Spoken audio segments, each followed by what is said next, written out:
What's up, everybody? D-Man back. Welcome to I'm too excited. What's up, everybody? D-Man back. Welcome to a brand new video, and today we're going to be doing my Godzilla King of the Monsters Trailer 2 breakdown.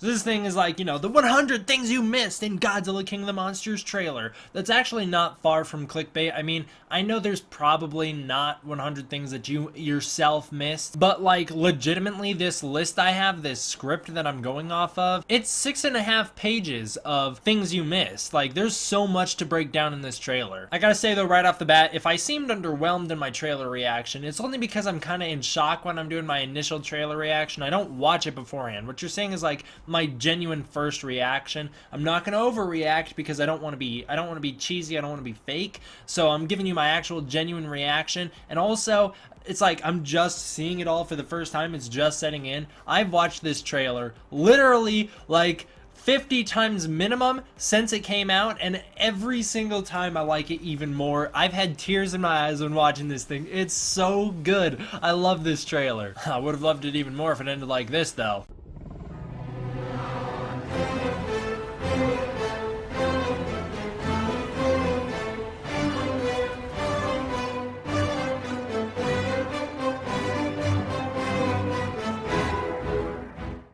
I had to do it. I'm very one note when it comes to Godzilla music. Anyways, no, we gotta break down this trailer. There's way too much. I don't know how much I'm gonna be on screen. I doubt I'm gonna be on screen for much in this video, but we got so much to break down.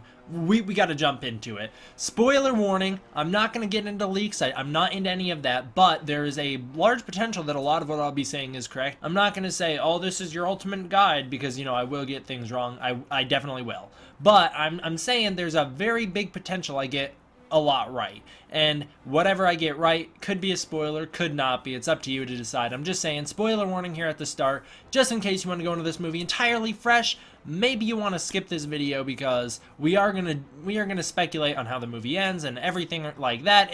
We're gonna go real in depth with this trailer. Okay, so in this video we will be discussing small things you may have missed, updates to the kaiju, returning characters, hints to previous MonsterVerse movies and comic books, and Easter eggs and references to other Godzilla movies. So the trailer opens with Millie Bobby Brown's little monologue here as she is trying to reach Monarch. We have seen this in advertisements before. This was our initial teaser from SDCC. We have seen two versions of it. It's interesting that they went with the version that we predicted that they wouldn't go with back in SDCC. They went with the version where she doesn't have the wrap on her hands. During this next clip, we see debris in the water. What I think it is remains from the crashed planes during the Rodan fight. That just seems most likely to me. It could also be some scraps from a boat or submarine that's been destroyed, or it could be fish that are left over from the use of the oxygen destroyer. I know the oxygen destroyer is a big fan theory for the movie, that it will show up. I'm not certain it will though, and even if it does, doesn't the oxygen destroyer vaporize all living things? Like, shouldn't there be no fish left over from the attack? I don't know, it just doesn't seem like the oxygen destroyer would do this, but hey, you guys all told me it was the oxygen destroyer in previous videos, so who knows. Now we see a super ramped up version of the Rodan destruction scene from the SDCC trailer. It's so cool here with the shockwave coming below him, a real H-bomb with wings. The Washington DC scene, which may be a dream, but I'm starting to realize that it probably isn't,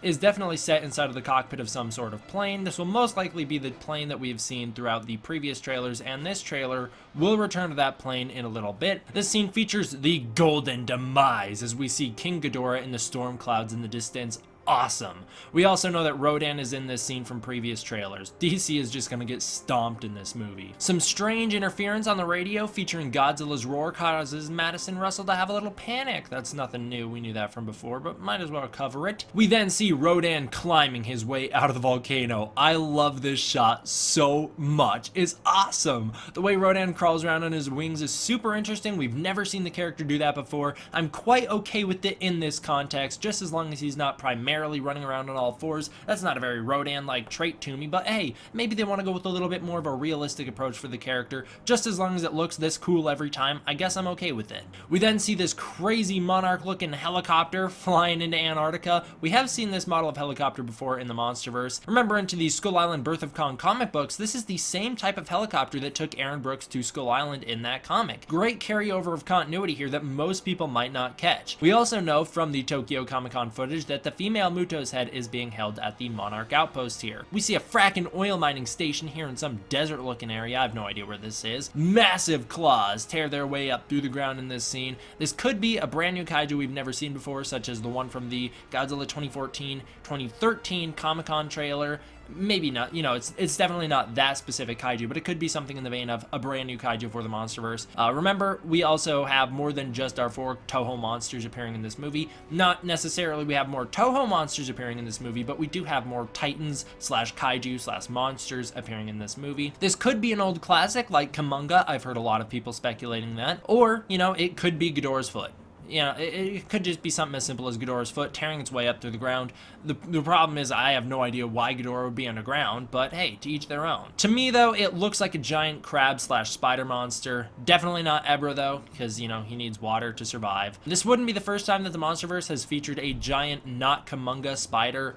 Think back to the Mother Longlegs from Kong Skull Island. There's really no need to license Kamunga when you can just make up a giant spider of your own. We see some interesting red filtered shots of Mark Russell here. He looks quite distressed, so I'm assuming he's heading in to save his daughter and ex-wife from their kidnappers. We also see Barnes behind him making his way to the front of the pack. It is fitting that Barnes is here considering that he's the leader of G-Team, and in the last trailer we saw the same setting with G-Team in it. We have our best look at our character played by Charles Dance, so you know, there it is. It's a good look. Remember, he is some sort of eco-terrorist in this movie. He was trying to wipe out all humanity with the Titans so that things can be perfectly balanced as all things should be. We see and hear a Senate meeting happening during all this. We have this scene featuring Sam Coleman doing his job, and I am referring to these actors by their character names, of course. I'm not really going off their actor names. I guess I could say Thomas Middleditch, but I didn't really want to. If you remember, he is a communications liaison between Monarch and the United States government. What a horrible job that sounds like. I would not want to communicate between these two entities. There's also this little subtle joke here in the editing, as Sam says that the Titans are just the tip of the iceberg, just as we fade out from a shot of Ghidorah frozen in ice. That's quite funny. We believe that these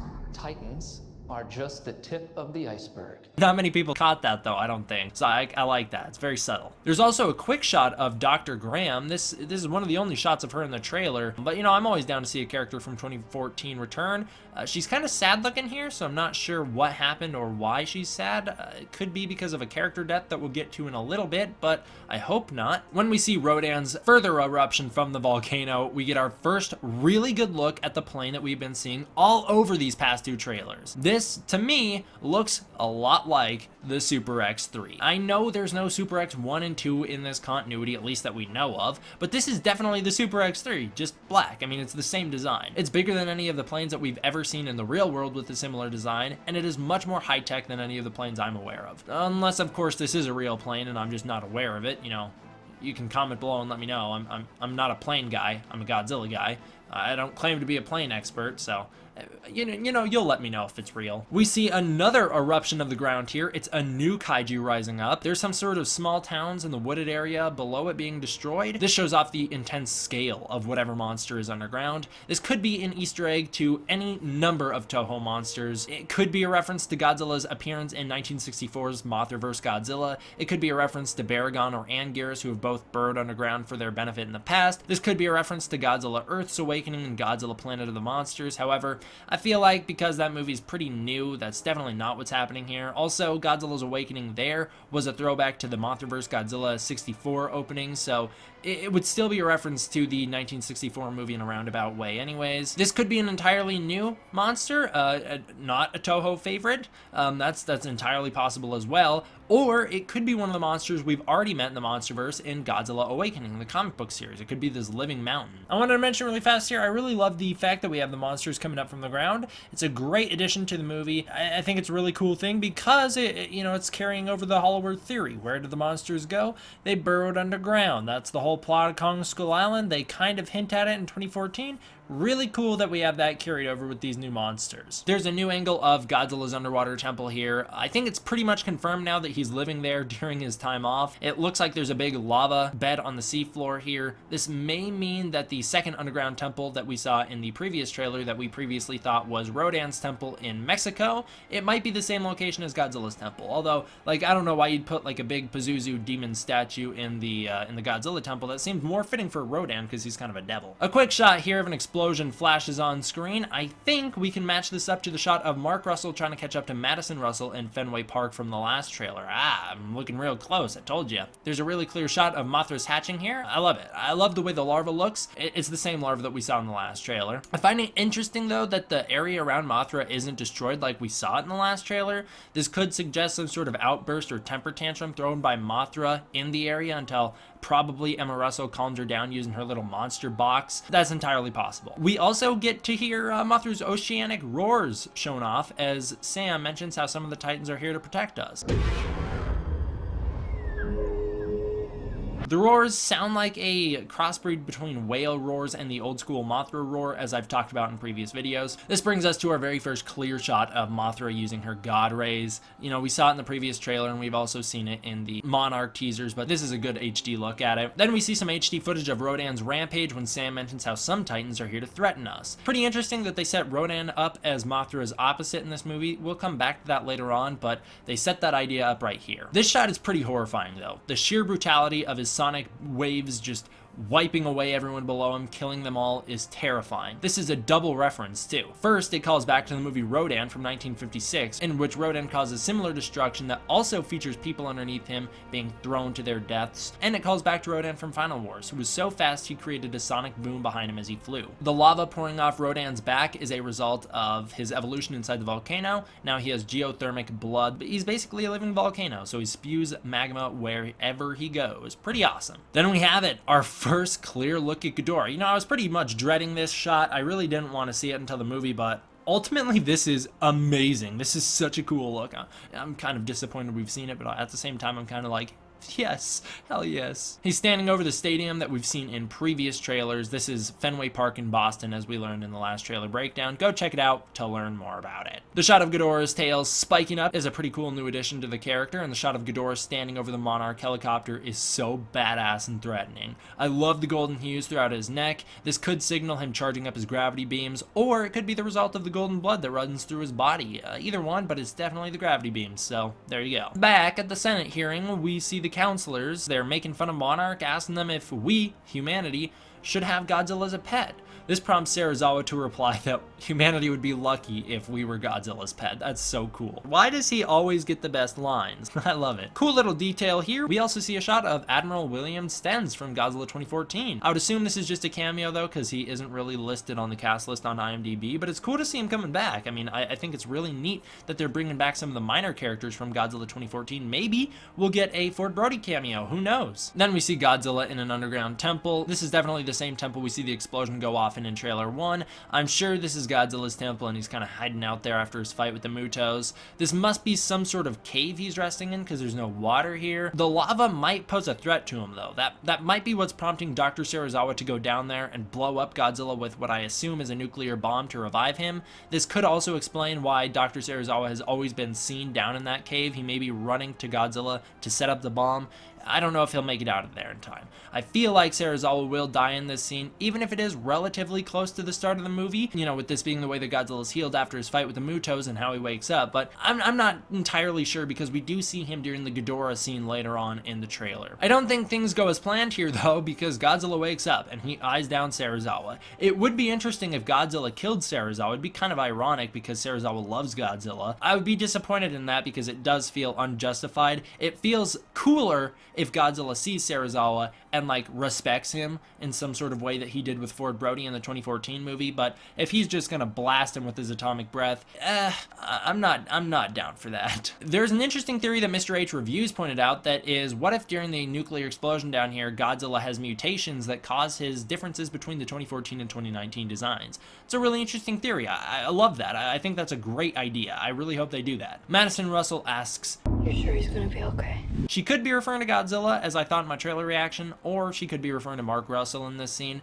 I'm not sure what would be happening to Mark to prompt her to ask this, but you never know. The next shot is of Godzilla outside the Monarch sub. He swims past it very urgently, which scares Mark Russell. It probably destroys the sub in the process. Not entirely, but it might send it into like a meltdown mode or whatever, where they're all having to get out of there. I don't know what it's called when a sub breaks slowly. I don't know. If you remember when we discussed this scene previously in past videos, we talked about how we got word that, quote, things would be going down in an underwater Monarch base, end quote. According to some of our sources, this is most likely what they're talking about. Godzilla probably swims up, scares everybody, and then I don't know what will cause him to take off. Maybe he's like, God, Ghidorah's awake, and he goes to catch him or whatever, but Godzilla's going to take off, and it will send the sub into chaos mode. Although this next shot, it confuses the hell out of me. It's Madison Russell surrounded by Asian people, at least it looks like. This could suggest she's at Mothra's Chinese temple. She's reacting to something outside the window that is clearly very large, as we do see it reflected in the window. If it's Mothra, I don't know why she's crying. And if it's Mothra, I don't know why it's glowing red. I really don't know what's happening here. Like, are they trying to kill Mothra? Maybe this is during Charles Dance's base attack. I assume he's gonna have to raid the base to kidnap them. Maybe this is during his base attack. Maybe he's like, oh, I know Mothra, she's a good guy. And this explains how, like, he's like, oh, we're gonna kill her. Which sets up for Mothra having to break out of the temple later on as she morphs into her final stage. There isn't too much to be said about Ghidorah's crashing down in the streets here, other than it is awesome. I love the hunched over look for Ghidorah. It's very menacing. Our next shot is really cool too. This is what I believe to be Rodan dive bombing another kaiju during the final battle of the film. It is a really subtle and really cool remix of the 2014 Halo jump scene from Godzilla. It is so cool that they redid this scene, but in a kaiju infused way. That is a really nice mix. I mean, I think that's great. Dr. Graham tells Mark, they're everywhere. I think she's talking about the Titans. You know, she could be talking about like, pollution. I don't know. She's definitely talking about the Titans. I don't know why Mark looks so upset though. Maybe he's like trying to get his family back at this point, or maybe something just happened. Maybe his ex-wife died or something. I have no idea. There's a great clip of Rodan chasing a jet here, trying to catch it with his feet. That's nice. And then we get Mothra's full reveal, which is amazing. There are a few interesting things going on with this clip. First of all, she's glowing blue, showing off those intricate designs in her wings. It looks amazing. Also, her new design looks awesome. I love this. This looks so much better than I thought it would. The SH Monstars figure did not do this justice. I mean, the SH Monstars figure is really cool, but it does not look anywhere near this good. The clouds during the shot, along with the narration, Battling for dominance. in relation to the Titans, as well as the framing of the shot against Rodans having one another edited together in such a way to suggest a clash, lead to the idea that Mothra and Rodan will have some sort of epic one-on-one battle in the storm clouds, which should be cool to watch. Now we have our thumbnail shot right here. This is beautiful. Godzilla vs. King Ghidorah. A few things to note. Ghidorah is clearly hundreds of feet taller than Godzilla. We of course know that Godzilla is like somewhere between 300 to 400 feet. Ghidorah, he looks like he's like, you know, we know for a fact he's like 500 something feet. He looks huge. He even makes his height more noticeable if you pay attention closely by raising up his wings and kind of shifting his body upward to intimidate Godzilla. That's definitely what he's doing here. It's so cool. Ghidorah also dwarfs whatever man-made structures are in front of him. I don't know what those are, but man, he is huge. Godzilla does not appear to be slimmed down from his look in the 2014 film though. He retains that bulky look.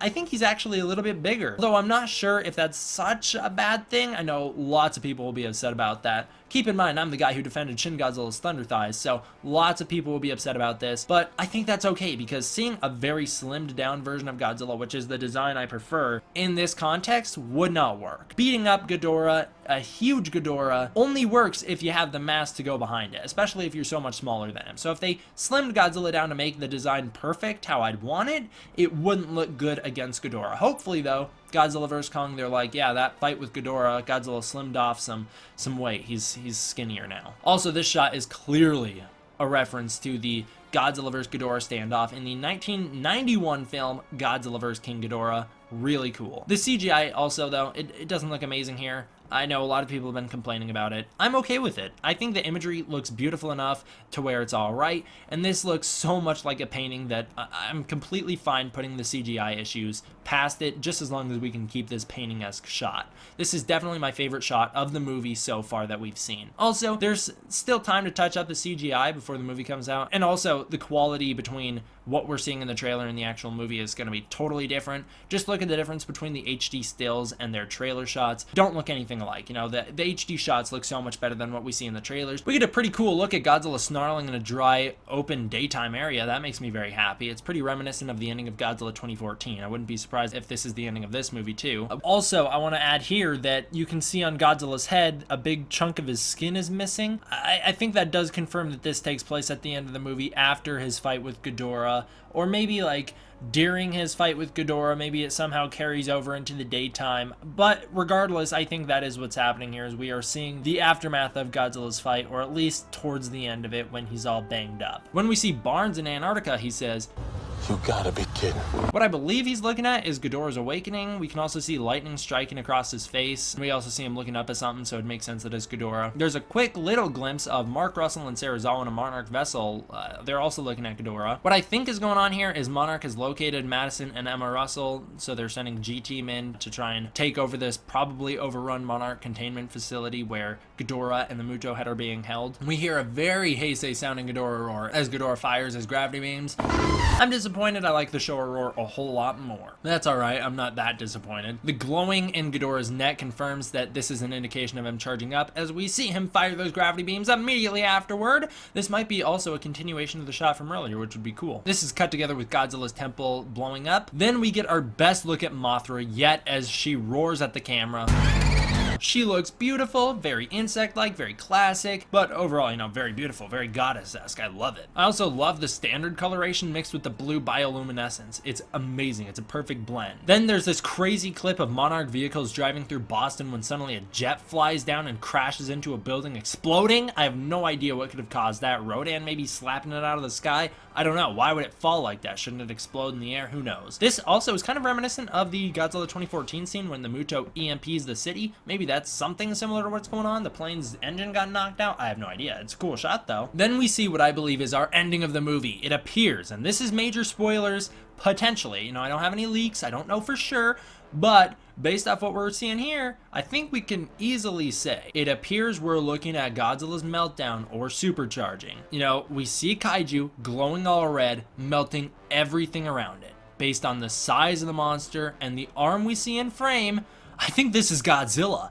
I think what we might be seeing here is how Godzilla defeats Ghidorah. I think he's going to supercharge himself, turn himself into Scarlet Godzilla, and then use the red spiral atomic ray to defeat his enemy. And by the way, yeah, I know, I would have said Burning Godzilla to make all you guys happy, but I like Scarlet Godzilla Earth a whole lot more than I like Burning Godzilla. You can fight me on that. Godzilla Earth is way cooler. The part where Serizawa's crying and holding his father's watch from Hiroshima, it makes me pretty sad, you know? I feel like this is definitely Serizawa deciding to sacrifice himself in some way. I don't know how he'll do it, but what I feel like will probably happen is maybe he'll use the oxygen destroyer. They'll probably mix it up so it's not exactly what happened in the 54 movie. He'll probably use it on land to create some sort of weird nuclear meltdown inside of Godzilla's body, resulting in him turning into Scarlet Godzilla. I don't quite know what this next shot is. It looks like Mothra in Antarctica destroying the Super X, but that definitely can't be. I don't think Mothra is going to go there in the movie. And also, why would Mothra be attacking the good guys? That doesn't make any sense. You know, there appears to be the wing of a plane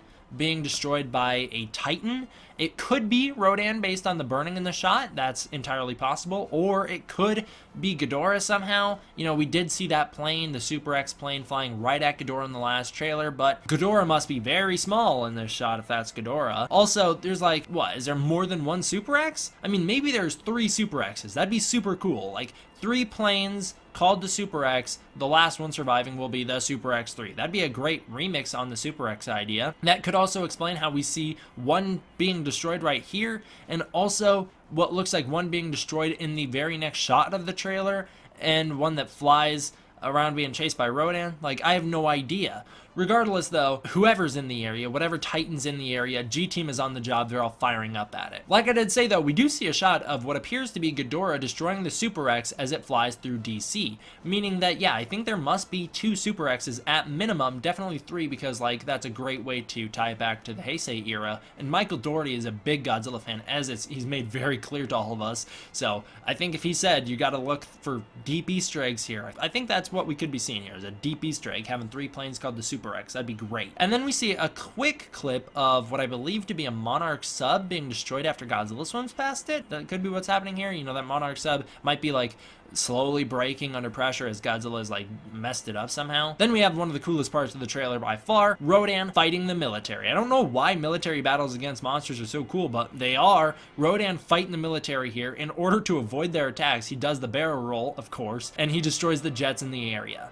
Fun fact, this is very similar to something that happens in the upcoming Godzilla animated fan film, you know, the only fan film that I'm actually super excited for, Godzilla Total Destruction. Thank you to Chris from Toho Kingdom for pointing this out to me. Our last little bit of the trailer here shows Madison Russell saying as she's reacting to something going on outside. It's great. I don't think this is actually the same shot as what we see follows next, due to the last trailer suggesting that Madison Russell will be outside during the final battle. I don't think she's actually reacting to the final battle in this shot. Our final clip here is of Godzilla roaring at Ghidorah as the military flies in behind him, and then he starts sprinting at his enemy while glowing blue. That's the first time we've ever seen Godzilla do that. Ghidorah takes off into flight, passing 2 helicopters, not Rodan and Mothra, as he goes. Sorry about that was my bad in the last video. Godzilla and Ghidorah clash. People have been criticizing this last shot a lot. Like, they don't like the CGI, they don't like Godzilla running, they don't like how fat Godzilla is. Listen, I think it's fine. The CGI could be better, but it isn't bad. There's also half a year to perfect it. You know, we still have half a year before the movie comes out. Godzilla,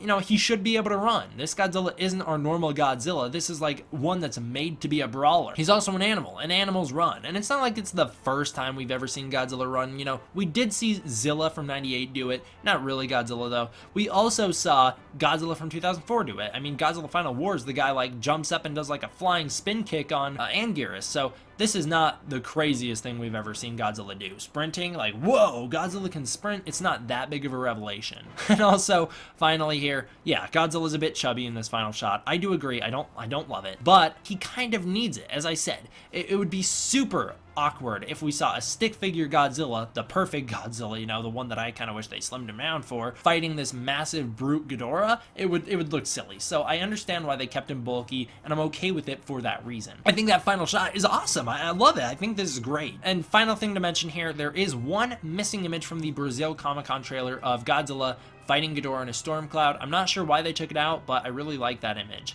It looks very, very 2014. It doesn't look like the 2019 Godzilla design. I know they're fairly similar, but there's enough difference to where you look at this and you go, oh, that's the 2014 Godzilla. I mean, overall, guys, this is an awesome trailer. It's kind of like a breakdown review is what I'm doing here. Please let me know if there's anything I missed. Comment below. I might do like a things I missed video following this. If you guys want to let me know all the things that I definitely missed, I'd love to hear your guys' theories, your guys' opinions. Let me know. Shout out to Legendary and Warner Brothers for making this movie. I can't wait. This is going to be awesome. And shout out to Michael Dougherty for directing what looks like one of the best Godzilla movies ever. Also, shout out to Chris from Toho Kingdom for hooking me up with this super high definition quality version of the trailer. Thank you guys all for watching. I hope you enjoyed. I will see you guys next time.